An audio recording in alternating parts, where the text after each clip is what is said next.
Hi guys, recently China ने Hong Kong पे new security law implement किया है।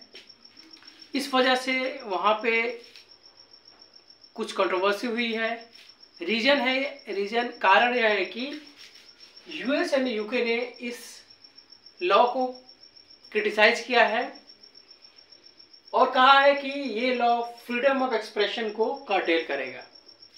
मतलब ये जो वहाँ पे अभिव्यक्ति की आज़ादी है उस पर अंकुश लगाएगा। अगर हम इस लॉ के जेनेसिस के बारे में जाते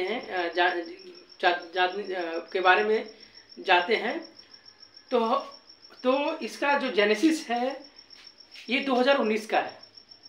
2019 में हांगकांग में बहुत ही बड़ा प्रो डेमोक्रेसी प्रोटेस्ट हुआ था और वहाँ के लोगों ने डिमांड किया था कि वो यहाँ पे ग्रेटर फ्रीडम अभिव्यक्ति की आज़ादी दी जाए, क्योंकि ये एक स्पेशल टेरिटरी है और इसको स्पेशल मतलब बहुत हद तक ग्रेटर डिग्री ऑफ ऑटोनॉमी इसको मिला हुआ है। और लोगों ने पॉलिटिकल राइट्स, पॉलिटिकल फ्रीडम की बात की। इस प्रोटेस्ट के बाद चाइनीज गवर्नमेंट थी वो नहीं चाहती थी कि ये प्रोटेस्ट और ऐसा कोई प्रोटेस्ट फ्यूचर में हो, भविष्य में हो। यही रीजन था कि चाइनीज गवर्नमेंट ने इस लॉ को इम्प्लीमेंट करने का सोचा और उसके बाद इम्प्लीमेंट भी किया। ये जो लॉ है, जो भी मेजर क्राइम्स हैं और सीरियस क्राइम लाइक सेसेशन मतलब अगर ये चाइना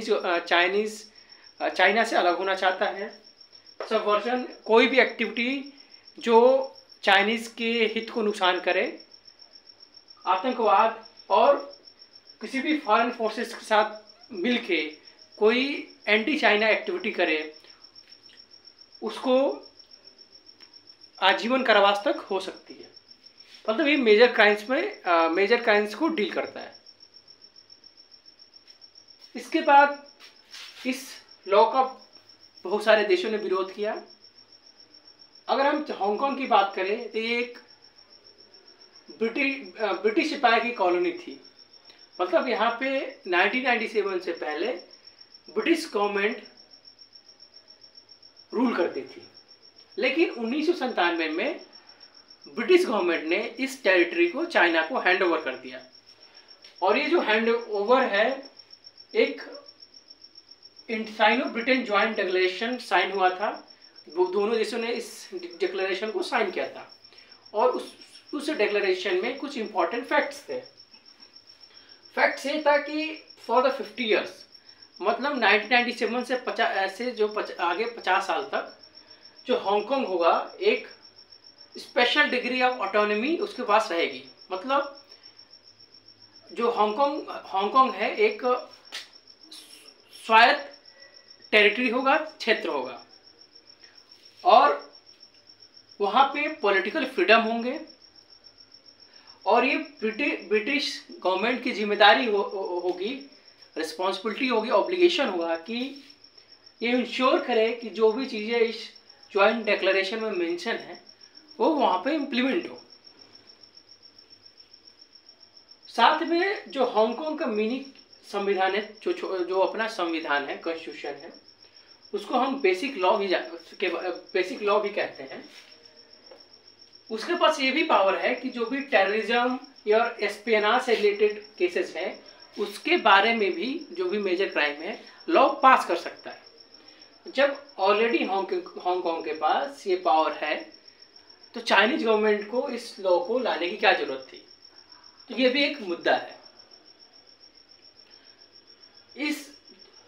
लेकिन जो चाइनीज गवर्नमेंट ने यूएस और यूके के जो क्रिटिसिज्म जो है, आरोपों को खारिज किया है और कहा है कि जो ब्रिटेन है उसका कोई इसमें सोवरेन राइट नहीं है। मतलब कोई लीगल बेसिस नहीं है कि जो ब्रिटेन जो है इस मामले में हस्तक्षेप करे। ये चाइना का इंटरनल मैटर है।